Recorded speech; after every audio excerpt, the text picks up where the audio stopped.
isku xidha labada qaybood ee magaaladan ay waxa weeye jid ay ku wareegsan yihiin buuro aad iyo aad u waaweyn oo dhagaxaan aan la qiyaasi karin ay dusha ka saaran yihiin waa jid togag dhex mara gudoomiye masaafada intee lag bay isu jiraan labada qaybood ee magaalada masaafada labada qaybood ugu jiraan magaalada Bada iyo Daawad 6 kilomitir daawad waynu ka nimi qaybtan ku socno baday markaa waa qaybtii xeebta saaran markaa ma la odhan karaa qaybtii imika caansan waa qaybta badaye badda saaran daawad ka horba sidaada intaan daawad ka maaragtay sayidku soo degin waan soo degin korba iyadu ma meel marsaabay ahayd oo xeebo laga soo degin jiray marka umada hore u baadigaan jiray magaala xilliga iyadu waa tahay markan xagga soo yeeranaa jidka lixda kilomitir buuraha maasha Allah dhagaxaanta inta la leeyahay ayaa jidka ku gadaaman goobo caana bay leedahay Soomaa oo magac leh goobo caana bay leedahay way dhagaxaanta magacyo badan bay leeyihiin way faragooya la faragooya baa leeyahay way wuxuu marka magacaas uu ku baxay xilliga hore gawaari waaweyn baa la isticmaali jiray aad baan idin salaamaya walaal marka dadka gawaaridaas waaweyn ay isticmaalayaan inay saaran yihiin gaariga dushiisa baa la saaran yahay way gaariga jambiyadiisa baa faraha lagu qabsanaya marka dhagaxa kale dadka faraha buu goyn jiray dad fara badan buu cawaray oo dhaawacay marka dhagaxa kan miirooyin baa lagu qarxiyay waa la jabiyay marka wadada uu maray jidka loo baneeyo marka faragooya saas uu dhagaxana maaragtay laakiin ka sii caansan waxa la sheegay inuu ka yahay annaha waa dhagax kale oo aan oo isna waxa la yiraahdaa ay ugu soo dhicin aan ku dhaafay marka ay soo dhicin aan ku dhaafay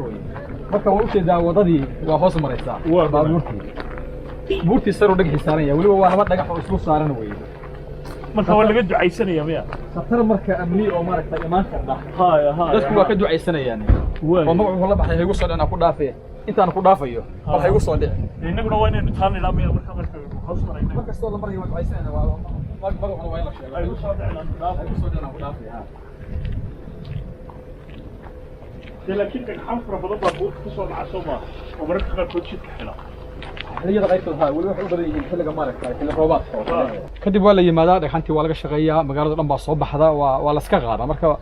dhagxantu waa soo dhacda xilliga roobka wadadana ku soo fadhiisay xaggan hoose haddaynu eegno gudoomiye waa togii ay caanka ku ahayd magaaladan ay oo isagu aan sanadkoo dhan sidaad ii sheegtay burin biyahan sanadkoo dhan ma guraanin taas isaga soconayaan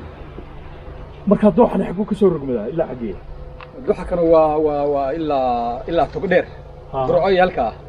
waa isku furan yihiin biyaha halka ka yimaada halkan bay yimaadaan in badayna markaas maaragtay ay halkana kaga daraan ay kaga daraan marka waa tog caana weeye garowe iyo nugaashi halkaas dhan soo marayaan ilaa tog dheer burco waa kaas laakiin biyaha imika inoo muuqda ma go'ayaan sanadkoo dhan biyaha ma go'ayaan waa saa anfac ruuxa hadu karisaya magna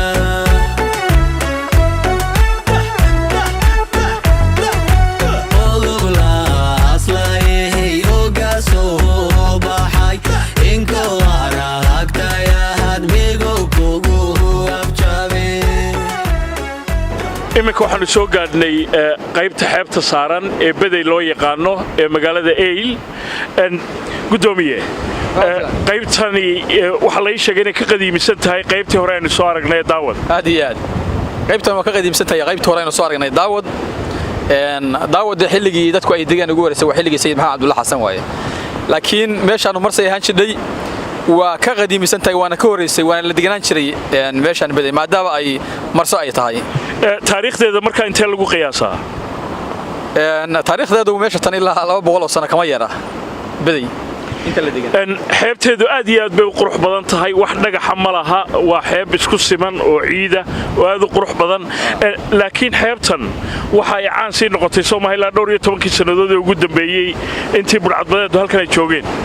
wallahi degmada ay weligeed xeebtaanba waxay ahayd degmo caana bay ahayd taariikhdeeduna ahayd taariikh soo jireena laakiin de xilligii burcadbadeedu Soomaaliya oo dhan bay ka bilaamatay annaguna Soomaaliya ayaanu qayb aanu ka ahayn marka wax kale inuu gaar ah ma jirin xilligii burcadu waa jireen laakiin Soomaaliya oo dhan iyo waddanka dhan burcadbadeedu ay ka jireen dabcan markay Soomaalida timaado aad baa loo yaqaanay deegaankan ay laakiin waxaan sheegayaa markay noqoto caalamka intiisa kale taas aan ka sii dhigtay Soomaaliya aad iyo aad burcadbadeedu waxa weeyaan waa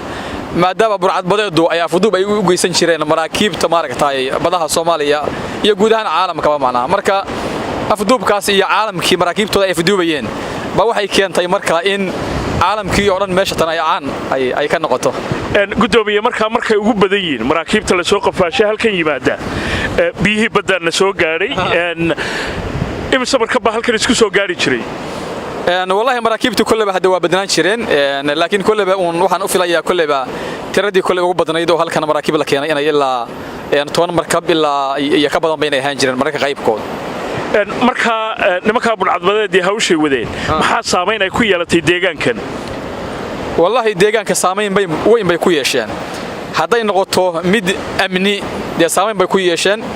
waa dareemaysaa dhalinyaro qoryo fara badan wata maandooriye maaragtay isticmaalaya xaaladda amni darradu inay khatar deegaanka gelinayso waa dareemaysaa sidoo kale hay'adihii ama dadkii maaragtay gacanta ka geysan jiray deegaanku xilligii burcadbadeedu maadaama de meesha ay iska noqotay meel fawda ah deegaankii waa ka joogsadeen waxay kaloo saameyn ay ku yeelatay xaggii sicir bararka niman dhalinyaro oo lacag fara badan malaayiin boqolaal kun oo dollar qofkiiba uu qaadanayo waa dareemaysaa deegaankii sicir barar aad u badan ayaa ka jiray marka laakiin alxamdulillahi rabbil caalamiin aakhirkii annagoo isku duuban ama dawladda Puntland ha noqoto degmada ha noqoto shacabka culimadii waxgaradkii wacyigelin badan oo aanu sameeynay iyo dadaal badan oo aanu sameeynay waanu ka guuleysanay inay deegaankii ay ka baxaanin laakiin xagga faa'iidada deegaanka waxay ku soo kordhiyeen ma jirto haba yaraatee maya deegaanka waxaan dhibaato ahayn oo ay ku soo kordhin jireen markii ay joogeenna ma jirin markii lacagtooda ay qaataaniinna oo heshiis ay la galaaniin sharikaadkii ama ciddii maraakiibtaas u afduuban ay haysteen markii ay ku heshiiyaanin lacagta ay qaadanayaanin meelo gaar ah oo magaalada ka baxsan ayay tagi jireen halkaas misna lacagtooda waxa uu keeni jiray diyaaradii uu keeni jiray meel cidlaa bay ka degi jireen baabuur bay la balami jireen meelahaas naga aadi jireen marka annagu dhibtooda kaliya baan arki jirnay lacagtoodana waa la tagi jireen ma arki jirinba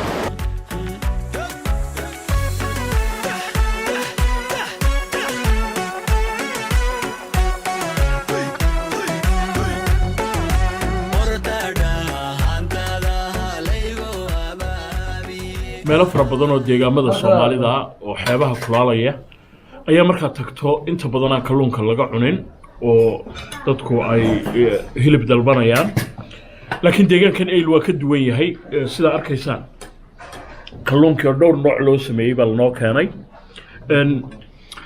kan yar sida loo sameeyay waxa weeye lobsterkii ama argostadii ma aha kaliya in cuntada ay aad u macaantahay laakiin waxa dhadhaminaysaa inay tahay cunto daraya ama fresh qofka soo yaqaano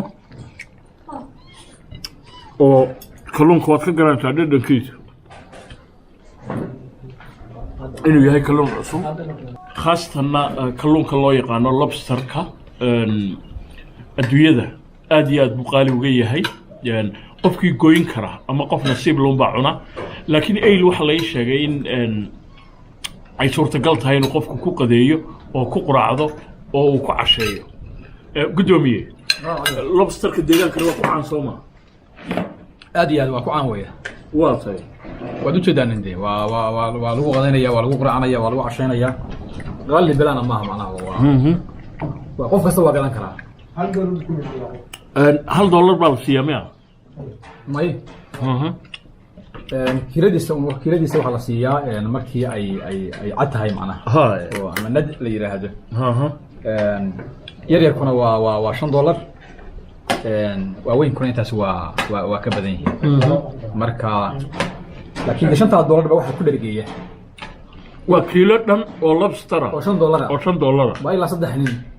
waa qado waa iska filan ku markaa marka ma la oran karaa deegaankani ayl way kaga duwan tahay deegaamo fara badan oo Soomaalida in kalluunka saa looga cuno وحكود وانتهي كلونك يا رجل وصلها لبضلة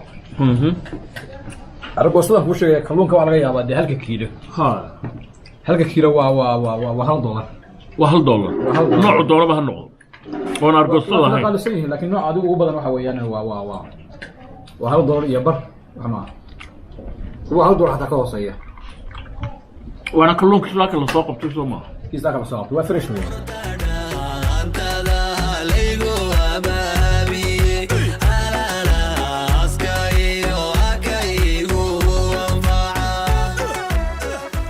waxaanu imika ku sugannahay makhaayaddan cuntada wanaagsan aanu ka cunnay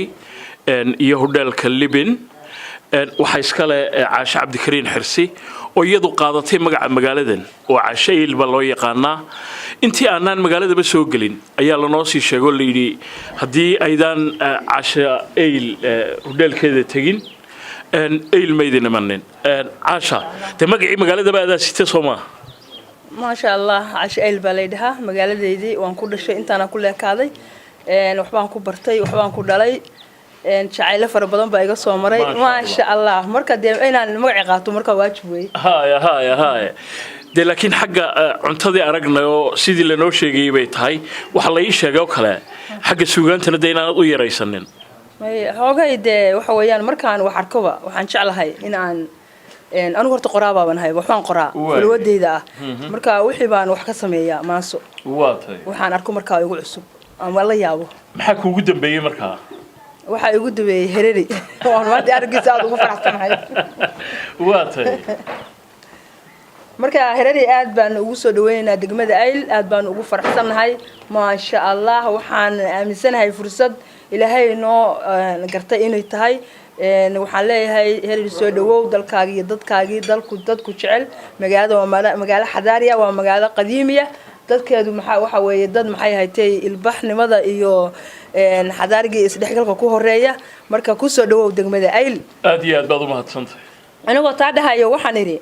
hereeriyo mudane maaha muusada laha hereeriyo mudane maaha muusada laha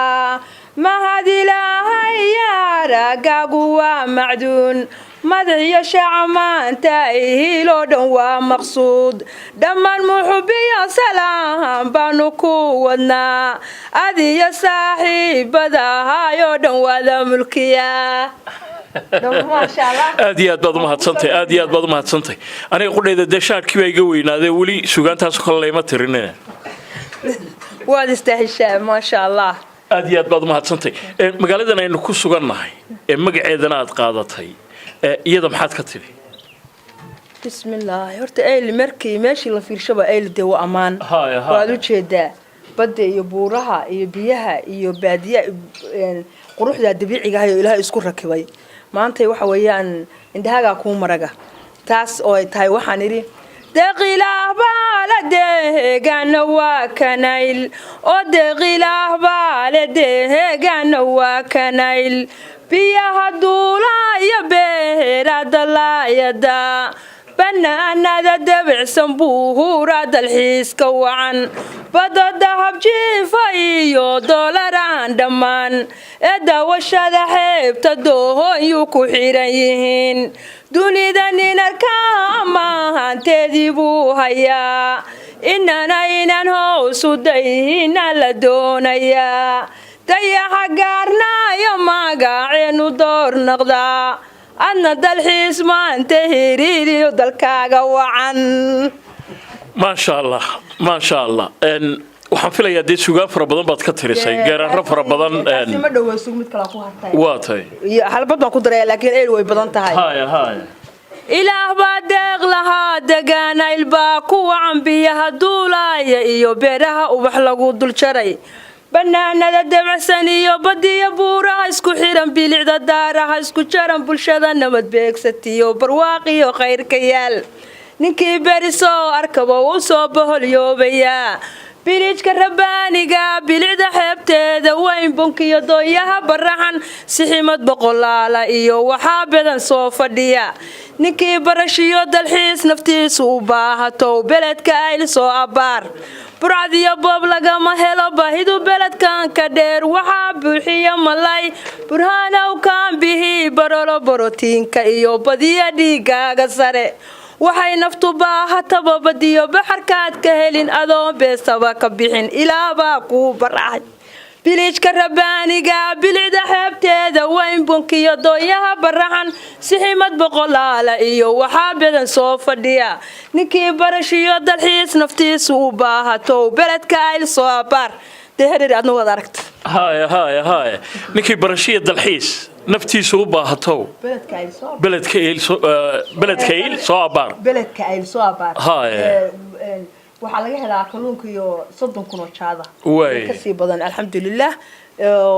mid kastaaba uu cudur daaweeyo واي xagga maxay haytay malaariyada iyo qandhada mid baa jebinaya واي xagga dhiikarka iyo sokorta mid baa jebinaya واي xagga xumada iyo xanuunka kale zaa'idka mid baa jebinaya Way. xagga taranka iyo odayaasha fariista mid baa kicinaya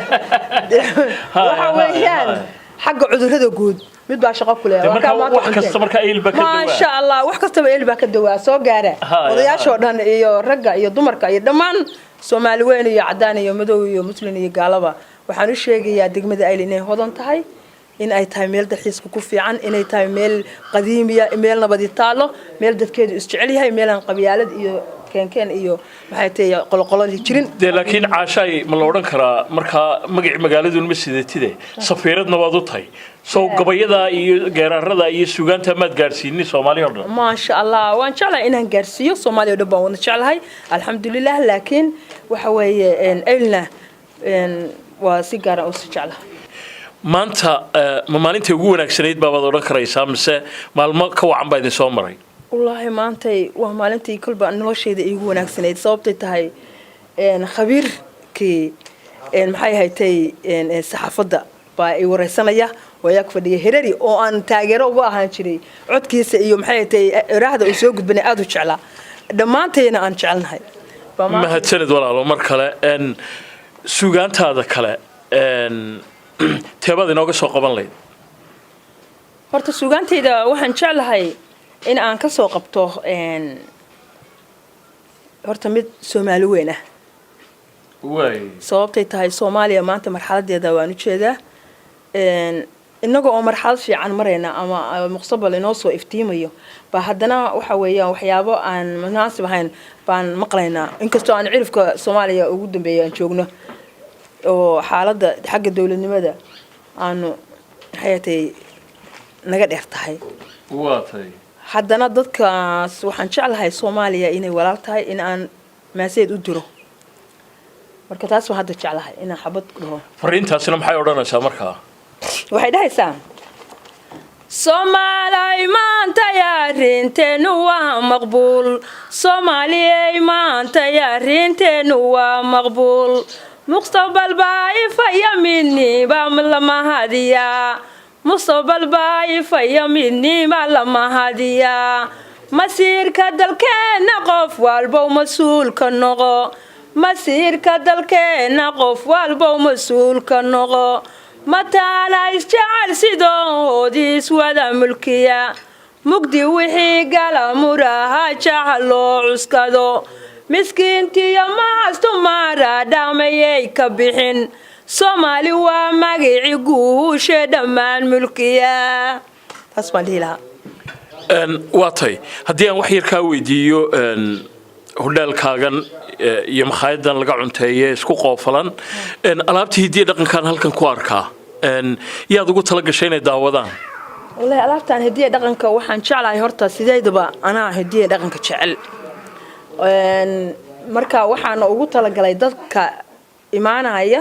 oo socotada ah oo igu soo degaya intay cunada sugayaan inay meeshan ku nastaan alaabtaan fiirsadaan dadka aysan nasiibka u helin inay wax ka arkaan hidiya dhaqankoodina ay maxay sida dadka qurbaha kale ay ogaadaan dhiisha xeeradii hadda halkaan ay taalaayo waa meel soo xeerada safad adu wilga maarta safad keebu noqonaya markaa soo qabo safad boorsooyinkii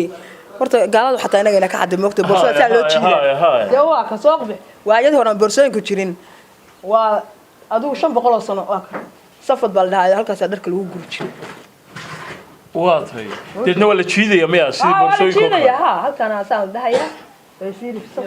safad weysaan la leeyahay halkan marka lagu guray saas loo soo jiidanay waa ka ma u jeedaa waag hore boorsada hadda waa boorso caadi wax waa hore Soomaalida dhar guuran jiray iyo alaabada iyo wixii waa waayada boorsooyin ku jireen baalkan intee jiraasan hadda lama helo haay marka dadka badana socotada ee idin yimaada ma ajnabiba mise waa Soomaalida qurba joogta wala ajnabiga yimaada ee qurba joogta timaada maxay tahay kuwa dalka yimaada dhamaantood hadda dadku waxay fahmeen kuwa dalka jooga xataa dalxiisadii waa la fahmo qof kasta oo naftiisu raali gelinaya marka dadka cadaanka iyo dadka qurba joogta iyo dadka dalka ay dhamaantood waxaan jeclahay sida khaasatan jiilka yar oo hadda soo koraya inaan uga faa'iideeyo laakiin alaabta meesha taalla waa tii hidiya dhaqankii Soomaalida oo bad iyo bariba leh laba isugu jirtaa waa badii iyo barigii oo badeena waxa la tusayaa in badeena dadka xataa deegaanka in badeena ay ku jiraan wax adigu loo isticmaali karo xagga quruxda oo kale inkastoo ana wali warshadaha gaarin haddana waxaan kaga faa'iideysanay sidii inaan hidayay dhaqan ka dhigano maadaama aan reer badeednahay anagu badeeda iska joogno iyo wixii kale oo xagga bariga lagu isticmaali jiro hidiyada dhaqankeena hore ahaa barnaamijka soo saaridiisa waxa gacan weyn ka geysatay sharikadda isgaarsiinta ee Golis xasan maxamed saciid waxa uu ka mid yahay odayaasha magaalada Eyl gaar ahaan qaybtan baday ee badda kulaalaysa xasan taariikhda magaaladan Eyl guud ahaan gaar ahaan qaybtan baday maxaad nooga sheegi karaysaa bismillaahir rahmaanir rahiim salaam ma santahay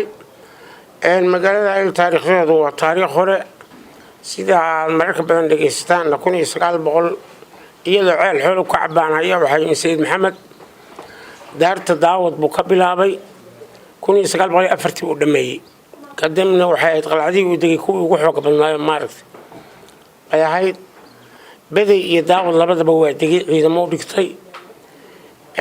ilaa xilliga marka hadii sayidka kacay haraagi ka haray waa la deganaa adigu markii dambeeto 1925 ayaa waxa yimid gumeystay Talyaaniga halka degmay noqotay marka garowe iyo marka tuula xataa maahayn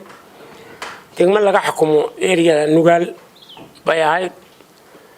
marka taariikhdeedu ilaa xilliga ayay ku sinayd inta ka dambeysana marba heer ha noqoto xilliga gumeysiga waa la camiray waliba xagga ganacsiga oo cadan iyo ma garanaysa ay sinsibaaro aad ugu xidhnayd miya aad ugu xidhnayd marka ilaa mudug ilaa galguduud halka furdo ahayd waqtiyadeeba ugu fiicnayd baad oran kartaa ama ugu camirayd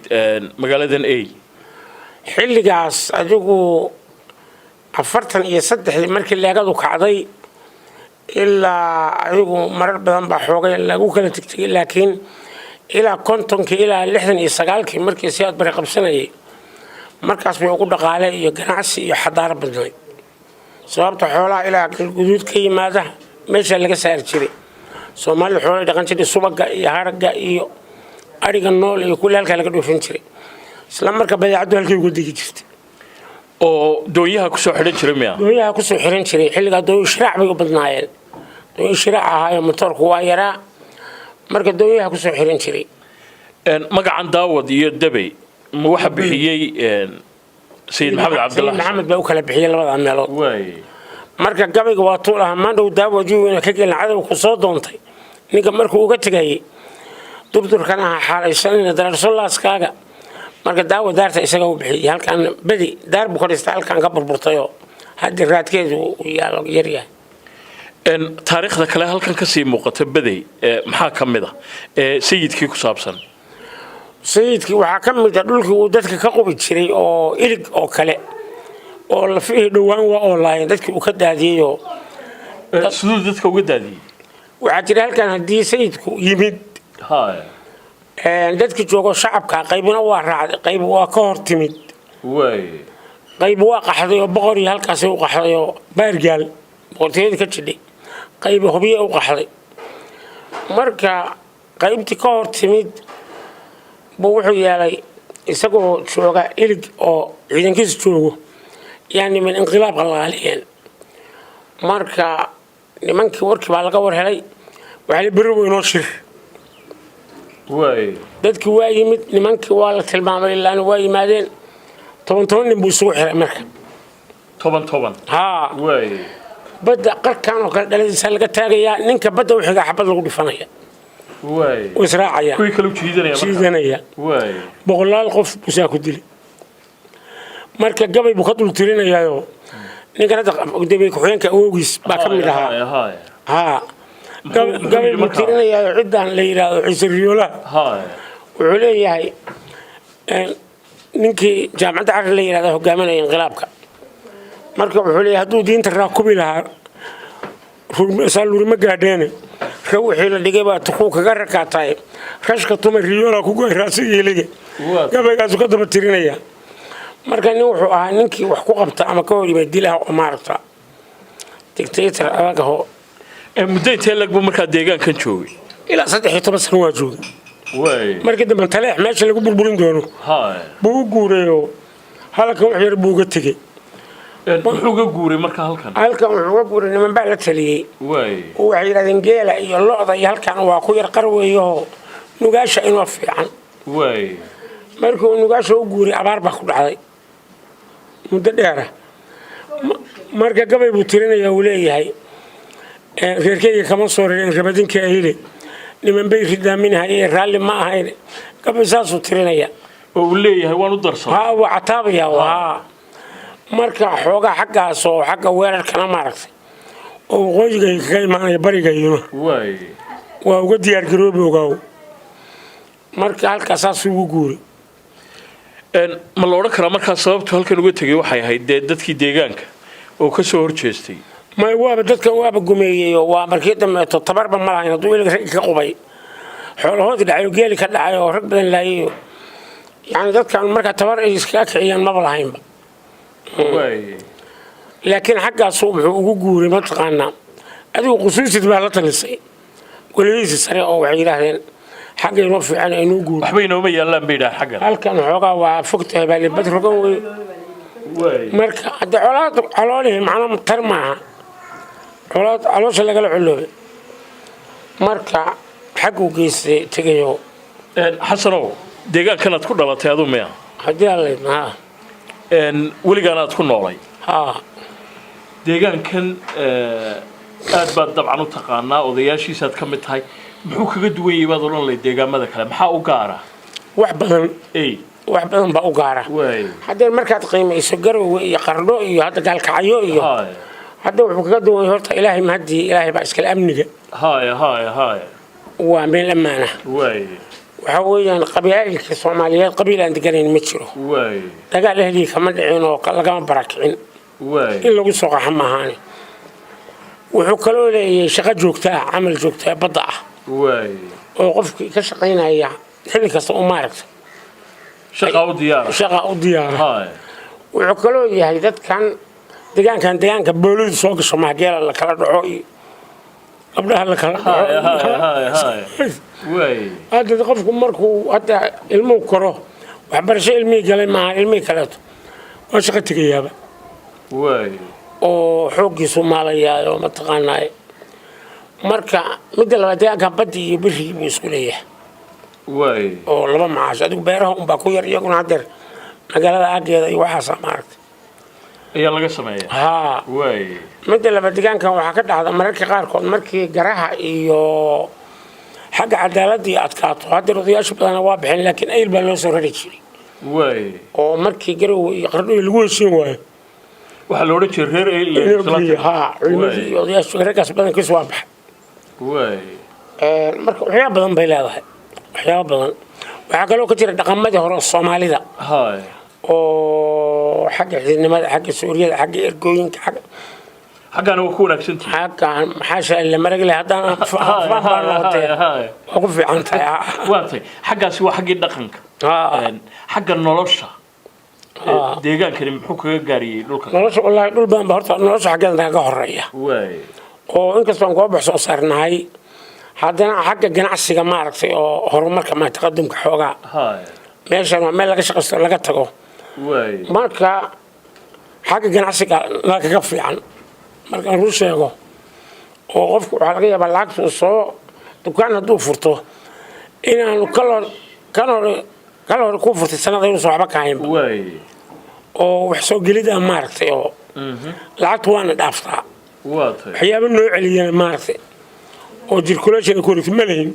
sida hoteelada sida carwooyinka sida kaalimada shidaalka sida dhaqaale nagu dhex wareegaa ma jiro xasan aad iyo aad baad u mahadsantahay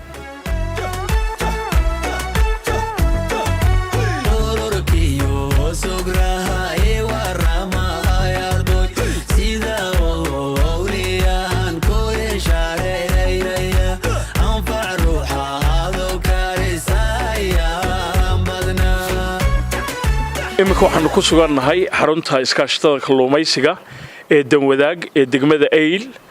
waxa halkan la jooga gudoomiyaha iskaashatada oo isla markaasna ah gudoomiyaha tuulada Baday ma tuulada tiraahdaa mise magaalada Baday ma idee xaafad baan u micnaa ka tahay laakiin sidee markii 6 kilomitir baa u jirnaa tuulo laakiin xaafad ka tirsan weeye waxa weeyaan Baday Eyl baa markaa Maxamed kalluumaysiga caan ku tahay degmadan Eyl maxay kalluumaysiga caan ugu tahay waxay aan ugu tahay horta aad baan ka maxalinayaa Absaan Hareeri boqoshaan soo boqotay aad iyo aad baan ugu faraxsanahay tiimka noo yimi waxay aan ugu tahay waa degmo qadiimiya oo degmooyinka Soomaaliya xeebaha xilligii iskaashatooyinka dawladda Soomaaliya la dhisay 1970 iyo labadii qiyaasaya in la asaasay marka waa degmooyinka ugu horeeyay xeebaha lagu bilaabay in kalluumaysi ay ka shaqeeyaan marka khayraadku aad u badan yahay waxay aan ugu tahay laamiga wuxuu jiraa 110 kilomitir halka degmooyinka kale oo xeebaha Puntland ku tirsan ee 300 kilomitir 400 kilomitir u jiraan marka safarka dheer dadku waxay ka doorteen gaamnida ay ku imaanayaan saacada dhow kalluunka noocyada ugu badan ee laga helo badan degmada Eyl maxaa kamid ah waxa kamid ah kalluunka liya kalluun qareedka oo kalluun qareedka markaan leeyahay waa kalluunka ugu qaalisan kalluumada la cuno caalamka waana kalluunka uu xagga caafimaadka dhaqaatiirtu tiraahdo caafimaad badan baa ku jira xagga maskaxda koriya xagga burooyin ka reeban yahay xagga waxa weeyaan waxyaalo badan oo magaranaysa qofka jismigiisa ku jira busaara halka kalluunka kale oo laga helo meelaha xeebaha ee fikshinkiisu badan yahay oo kalluunka sabeeyaal laakiin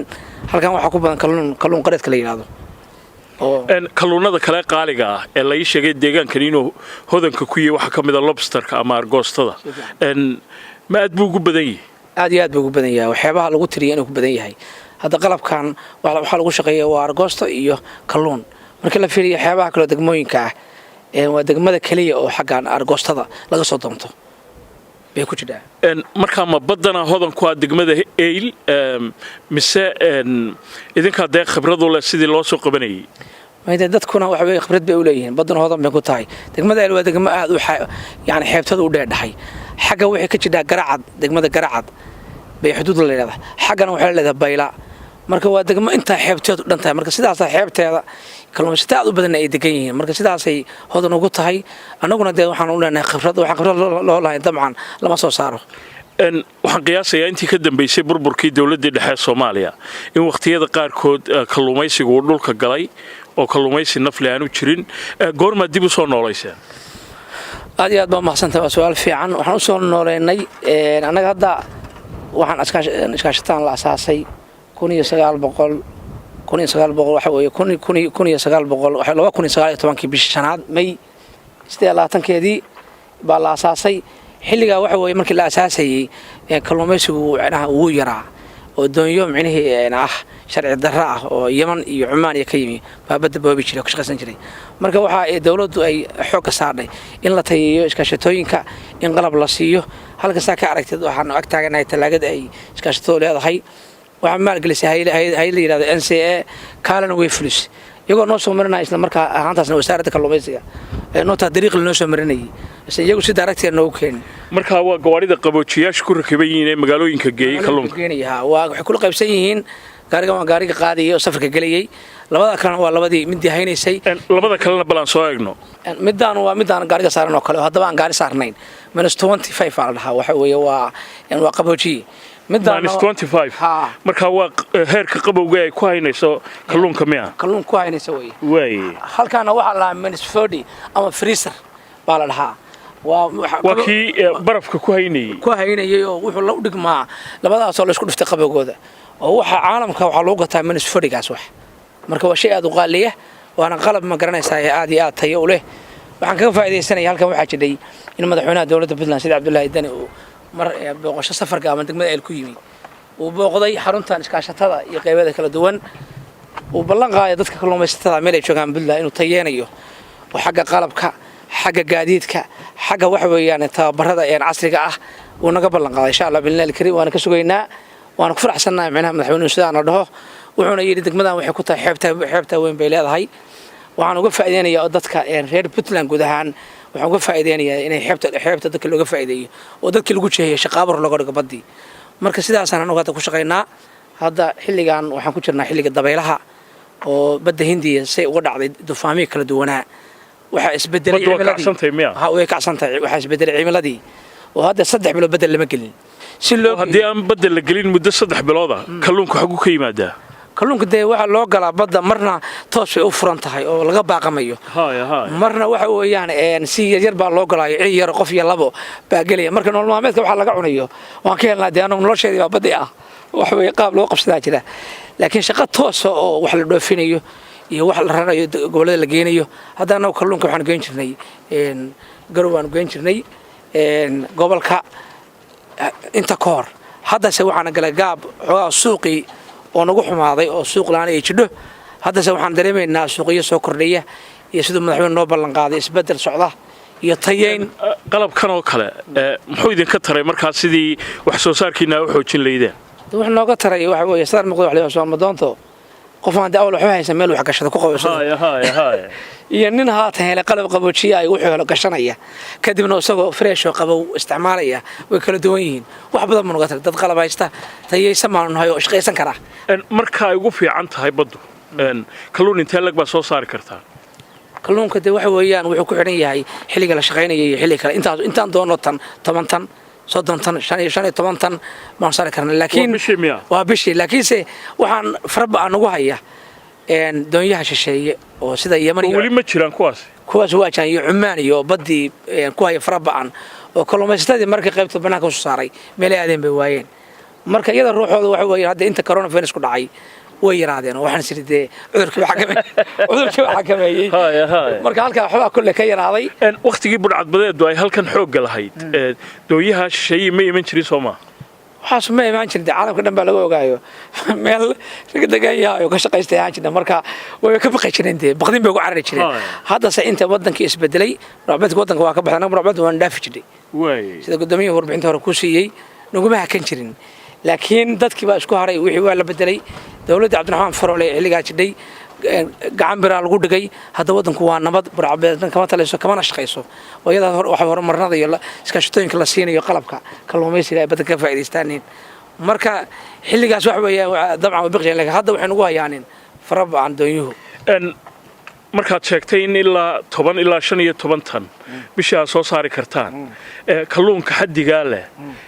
wadanka gudihiisa lagu isticmaalay dibadda u dhoofisaan miya ما دبدا سوق waxaan ka cabanayna waa suuq la'aan way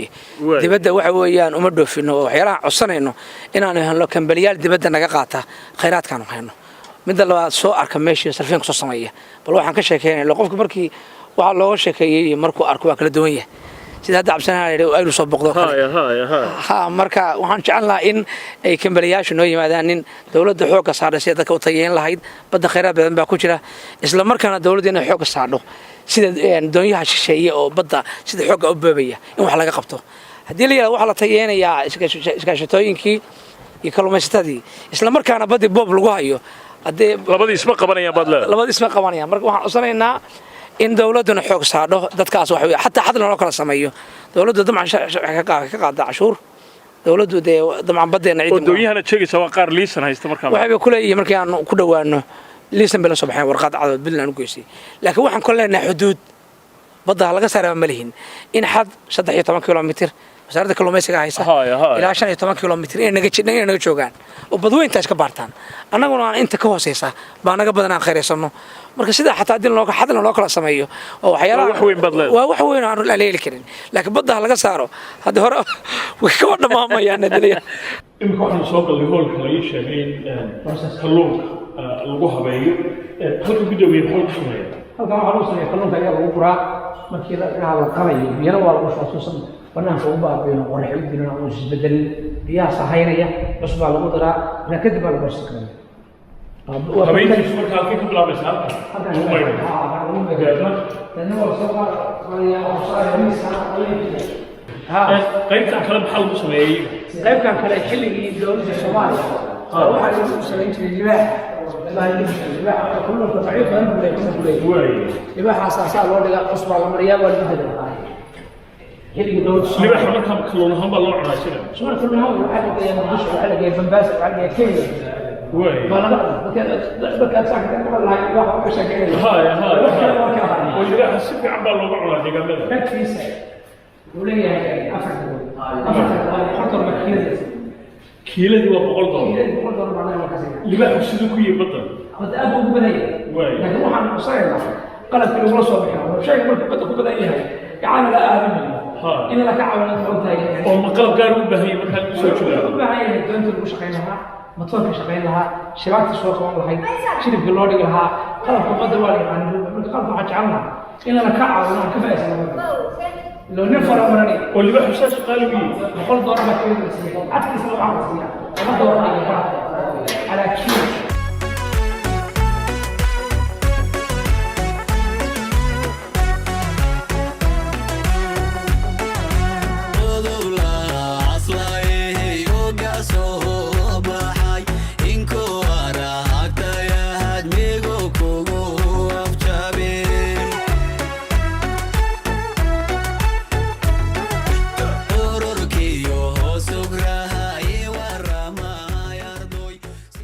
ma ogtahay macmil in application-ka waafi ay ku dhammaystiran yihiin dhammaan adeegyada shirkadda isgaarsiinta ee golis sida adeegga sahal oo aad ku diri karto laguguna soo diri karo dollar iyo shilin Soomaaliba